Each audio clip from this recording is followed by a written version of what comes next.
மத்திய அரசு இந்த ஆண்டுக்கான பத்ம விருதுகளை அறிவிச்சிருக்காங்க. பாரத ரத்னா விருதுக்கு அடுத்தபடியாக உயரிய விருதாக இருக்கிற பத்ம விருதுகள்.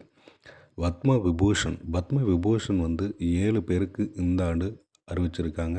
பத்ம பூஷன் 19 பேருக்கும், பத்மஸ்ரீ 113 பேருக்கும் இந்த விருதுகளை மத்திய அரசு அறிவிச்சிருக்காங்க. தமிழ்நாட்டில் நல்லி குப்புசாமி ஐயா அவர்கள், இவர் ஜவுளித்துறையில் சிறந்து விளங்குபவர். கல்வி கலாச்சார நிகழ்ச்சிக்கு நிறைய நன்கொடை அளிப்பவர். இவருக்கு பத்ம பூஷன் அவார்டு அறிவிச்சிருக்காங்க.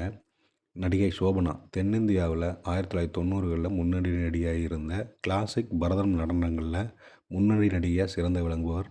இவருக்கும் பத்ம பூஷன் அவார்டு அறிவிச்சிருக்காங்க. நடிகர் அஜித்குமார் தென்னிந்தியாவில் திரைப்படத்துறையில் முன்னணி நடிகர். சமீபத்தில் நடந்த கார் பந்தயத்தில் 3வது இடம் பிடித்து இந்திய நாட்டுக்கு பெருமை சேர்த்தவர். பத்ம பூஷன் அவார்டு அறிவிச்சிருக்காங்க. இந்திய கிரிக்கெட் வீரர், சுழற்பந்து வீச்சாளர், சமீபத்தில் ஓய்வு பெற்றவர் ரவிச்சந்திரன் அஸ்வின். இவருக்கும் பற இசை வேல் ஆசான் அவர்களுக்கும் பத்மஸ்ரீ அவார்டு அறிவிச்சிருக்காங்க.